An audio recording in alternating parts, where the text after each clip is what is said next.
Je vous invite à passer à table.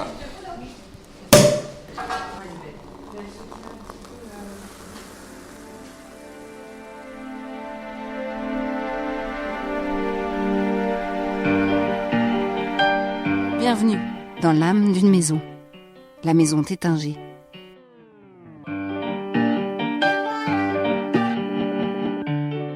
Des bulles, des moments de poésie, des instants d'histoire, un esprit de famille.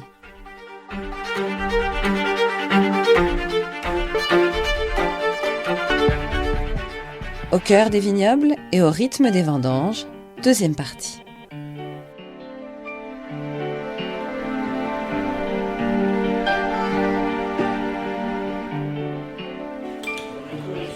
Et bon appétit. Merci. Chaque cuisine a un peu ses habitudes. Alors vous avez de la chance, vous venez aujourd'hui à Pierry. Et à Pierry, le plat fétiche, c'est la tête de veau. Donc vous allez pouvoir déguster ça. C'est un peu particulier comme plat, je l'admets. Et avec la tête de veau, comme la tête de veau c'est un peu léger, on mange aussi des frites. Et les frites sont faites maison, elles épluchent les pommes de terre à la main et tout est fait à l'ancienne, je dirais. Ce qui fait que la cuisine de Pierry est particulièrement réputée. Et Pierre-Emmanuel adore venir ici. Je suis en train de faire les frites pour tout le monde, pour la tête de veau.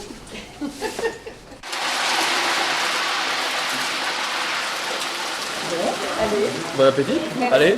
Vous faites un espèce de cochelet avec le personnel maison tous les Oui, oui. La fête de fin de vendange. Voilà, un petit repas amélioré qu'on appelle le cochelet. Et ça, c'est quand cette fête? Quand on fait le dernier chargement du pressoir, après on fait une petite fête. Vous savez quand c'est exactement? Non. Pas pour l'instant. On travaille dans un milieu naturel avec beaucoup d'imprévus.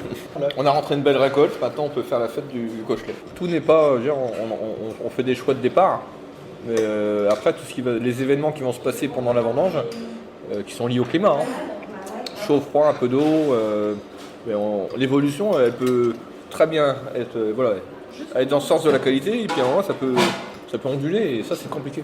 C'est très fragile un raisin. On va le chercher vraiment à maturité, donc pendant 10, 12, 15 jours, il est confronté à des événements climatiques, donc ça reste fragile. Après, une fois que le raisin a maturité, quand il fait très chaud comme ça, on a des expériences, mais ça peut basculer dans le bien ou dans le moins bien. Ouais. Ça, Le pire, c'est l'orage, non? Ah oui, le scénario orageux, chaud, l'humidité, et puis des grosses pluies, tout ça. On a une particularité qui est une richesse dans le vignoble, c'est on invite tout l'encadrement vignoble à déguster tous les vins de la vendange dans l'année précédente, au mois de février, janvier-février.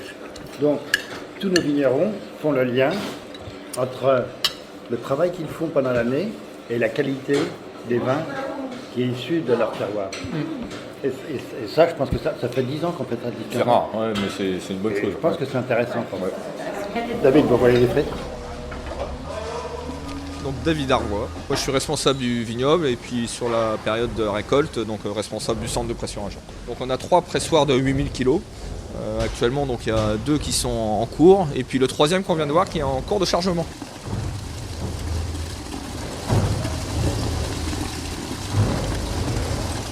On extrait très lentement le jus à l'intérieur du grain pour éviter de triturer le grain et pour éviter de prendre la couleur qui est dans la pellicule. Donc là on est sur des raisins noirs, ce sont des pinots noirs. Et vous voyez, le jus est clair, mais il y a une légère teinte, mais qui va disparaître à la première fermentation alcoolique. Donc on aura un jus blanc. C'est vrai qu'une grande partie de la Champagne est plantée en pinot noir et également pinot meunier. Donc c'est pratiquement plus de 2 tiers de la Champagne. Ce sont des cépages où la peau est noire mais le jus est blanc à l'intérieur. Donc là on vient de voir le chargement, on va descendre sur l'étage inférieur pour aller voir les pressoirs et la mise en route et le pressurage et l'écoulement des jus.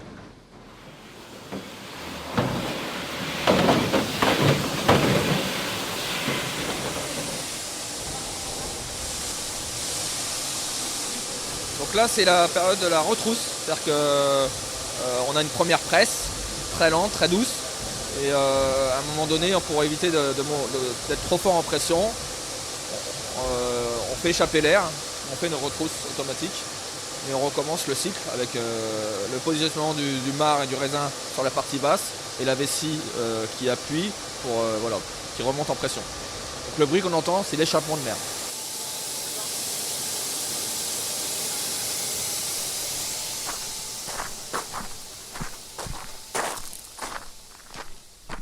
Donc là, on est au cœur de l'activité, c'est la vendange. C'est le résultat d'un an de travail, de culture de la vigne, où on l'entretient, on la conduit, on essaie d'obtenir les raisins les plus sains et les plus mûrs possibles. Voilà, c'est le résultat d'un an de travail. C'est la grosse période pour nous et c'est déterminant pour la qualité du jus et puis du champagne, bien sûr, dans quelques années. D'ailleurs, cette année, il est comment ce raisin? Parce qu'on a parlé de la sécheresse, etc. Ça va ou...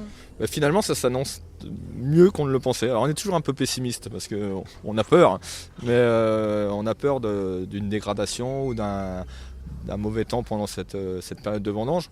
Et là, malgré la sécheresse, on a une très belle maturité, on a quand même une quantité qui est satisfaisante, qui n'est pas très importante, mais au moins on a la satisfaction de la qualité.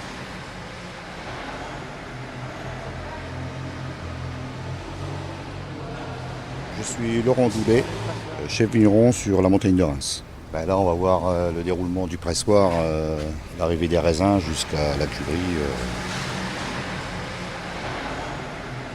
Là, il y a un camion qui arrive. Donc, ça, c'est un camion qui vient d'Ambonnay, donc des grands crus. On a sur le secteur d'Ambonnay. Donc là, il y a un chariot élévateur qui va le décharger et puis qui va nous déposer sur le quai, en hauteur. Où là, il y a 2 autres chariots élévateurs qui sont équipés de fourches peseuses. Qui va nous donner à l'écran le poids des raisins. Et après, en fonction de ça, c'est reparti sur des lots. Donc on a des lots de grands crus, des lots de premiers crus, et puis tout ça avec les cépages qui sont séparés, tout est bien ciblé, quoi. Mais pourtant, c'est toujours le même raisin. Oui, mais il y a des secteurs où c'est des grands crus, d'autres c'est des premiers crus. Comme là, par exemple, sur Ille-la-Montagne, c'est des premiers crus. Le secteur d'Ambonnay, c'est des grands crus. Donc c'est pas les mêmes raisins, c'est pas la même qualité, c'est pas pour faire la même chose. Vous allez pouvoir assister à la pesée.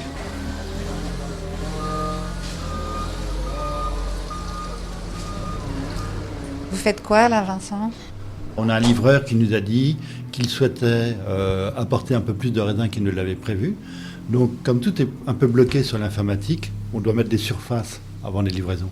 Donc il s'était engagé pour nous livrer 50 arts et finalement il veut nous livrer 75 arts. Donc je modifie les surfaces, je fais des petits calculs de prévision de droit et puis ensuite Margot pourra faire des pesées. Il n'y a pas de problème, les raisins sont acceptés. C'est intense là pendant 15 jours Là c'est le début, donc pour l'instant il faut être réactif, mais je pense que ce week-end oui, ça va être ça va être les petits livreurs familiaux qui vont envoyer tous leurs raisins et c'est vrai que ça va être un peu plus... Ça va être un peu le rush comme on dit. C'est la première fois que vous faites ça? Oui, à la pesée, oui, c'est la première fois. Et comment vous avez appris? Monsieur Collard m'a formé, Laurent également. Et j'ai compris le processus et ça se passe plutôt bien pour l'instant. Vous êtes étudiante? Oui, je suis étudiante en biologie. Margot travaille déjà au palissage en saison. Voilà. C'est bien, mais vous n'êtes pas en train d'étudier pendant ce temps-là? Si, j'ai des cours, mais je les révise le soir. Du coup, j'ai des amis qui m'envoient les cours et je fais ça le soir en rentrant.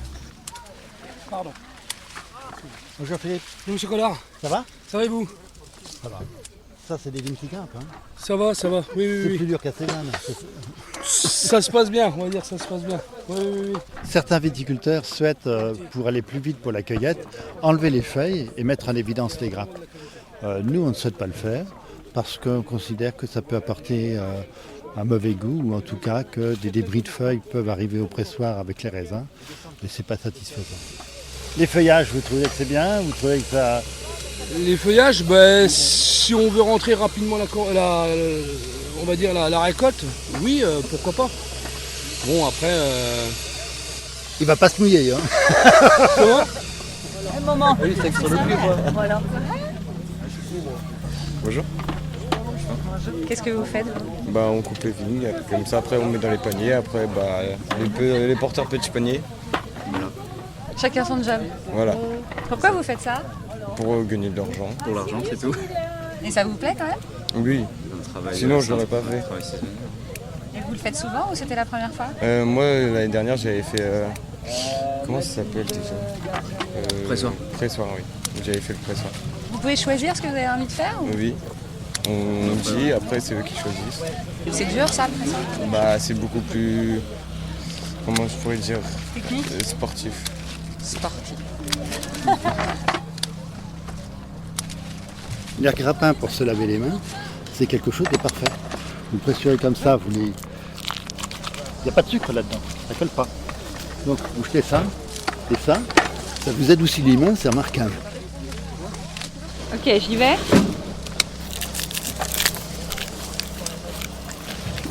Ah ouais, on a comme de l'eau. À Reims, il y a un institut d'œnologie et à une époque, on avait des productions qui étaient un petit peu importantes et on avait été contacté par cet institut pour... Ils souhaitaient nous racheter ces grappes qu'on coupait qui étaient vertes et qui ne faisaient pas partie de la récolte pour en tirer des produits cosmétiques. Trop bien.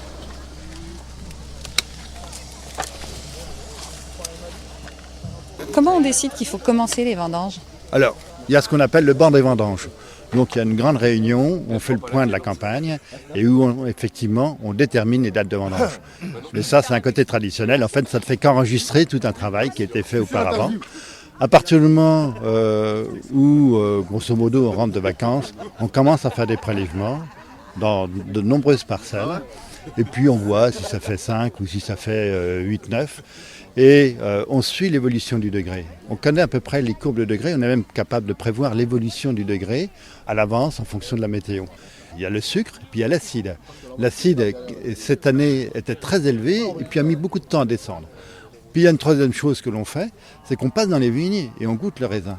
Et quand vous goûtez le raisin, vous apercevez assez rapidement si la maturité aromatique est atteinte.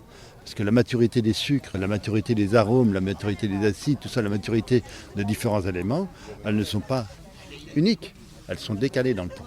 C'est pour ça que cette année, on a voulu attendre un tout petit peu pour commencer les vendanges, non pas d'avoir un degré satisfaisant, parce qu'on a un degré qui est plus que satisfaisant, voire peut-être un peu excessif, parce qu'on avait un degré élevé, mais des arômes qui n'étaient pas présents. Et maintenant, ça commence, ça y est. Donc on a dit, voilà, il y a ça une dizaine de jours, on a dit, voilà, on commence tel jour à Rilly, tel jour à Pierry, tel jour à... Il faut un peu de nez.